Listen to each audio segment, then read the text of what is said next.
در ناحیه فرخور با ابتکار کمیته اجرایی حزب خلقی دموکراتی تاجیکستان بخشیده به روز مادر تحت عنوان زندگی از مادر سرچشمه میگیرد همایش سیاسی فرهنگی در کتابخانه مرکزی ناحیوی دایر گردید.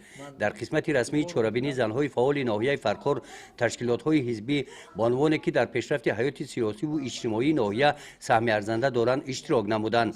بخشیده به این روز مبارک در معروضه رئیس کمیته اجرایی حزب خلقی دموکراتی تاجیکستان در ناحیه فرخور قید کرده شد که روز مادر اعلام گردیدن 8 مارس در کشور ما به سنت و عنعنه‌های نیک ملت کوهن بنیاد ما پیوندی دارد. در این راستا جلب هرچه بیشتر زنان و دختران به حیات سیاسی و اجتماعی کشورمان محض به خاطر قدردانی و ارجگذاری به همین نقش و مقام خاصه آنها میباشد. برای عملی نمودن این مقصد نیک حکومت تاجیکستان قانون برنامه‌های مهم را قبول نمود که هدف اساسی آنها فراهم آوردن شرایط مساعد برای کار و زندگی زنان، اشتراک فعال زنان و بانوان در حیات سیاسی کشور و رشد استوار آن میباشد.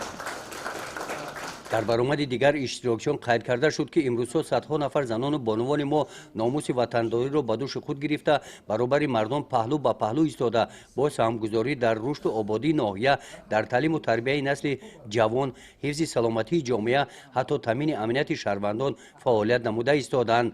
در قسمت مکافات سپاری با نفرانی که در مسابقه ها بخشیده به روز مادر اشتراک ورزیدند، غالبان آنها از نام کمیته اجرایی حزب خلقی دموکراتی تاجیکستان با سپاسنامه و تحفه‌های مالی قدر کرده شدند.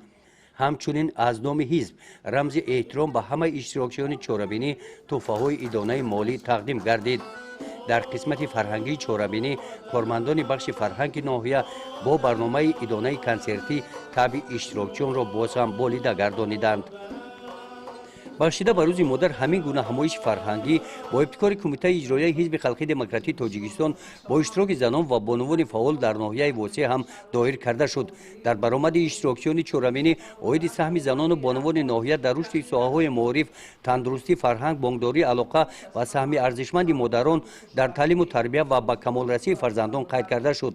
قید گردید که در دوران صاحب استقلالی کشور سهم زنان و بانوان ناحیه واسع در قطار مردان در غنی گرداندن بودجه عائله، رشد اقتصادیات ناحیه هم نظررس می باشد. استفاده گرانت‌های پرزیدنتی با گسترش فعالیت صاحبکاری زنان و بانوان ناحیه مساعدت نموده آنها شرایط اقتصادی عائلوی خود را بهتر نموده ایستادند.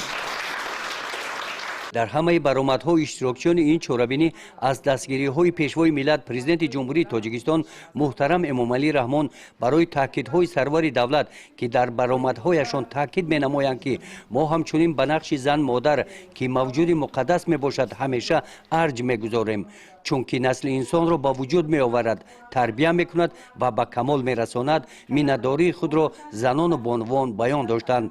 در این چهاربینی به مناسبت روز مادر به یک قطار زنان و بانوان فعال ناحیه سپاسنامه و تحفه‌های مالی تقدیم کرده شدند. همایش سیاسی فرهنگی در ناحیه واسع با برنامه رنگین کنسرتی پایان یافت. بخشیده به روز مادر طبق دستور و سفارش پرزیدنت جمهوری تاجیکستان از نام مقامات اجرایی حاکمیت دولتی ناحیه عیادت زنان و مادران بیمار راه اندازی گردیده، همچنین به مادران سنی از 95 بالا و 100 ساله در ناحیه واسع تحفه‌های مالی رسانیده شدند.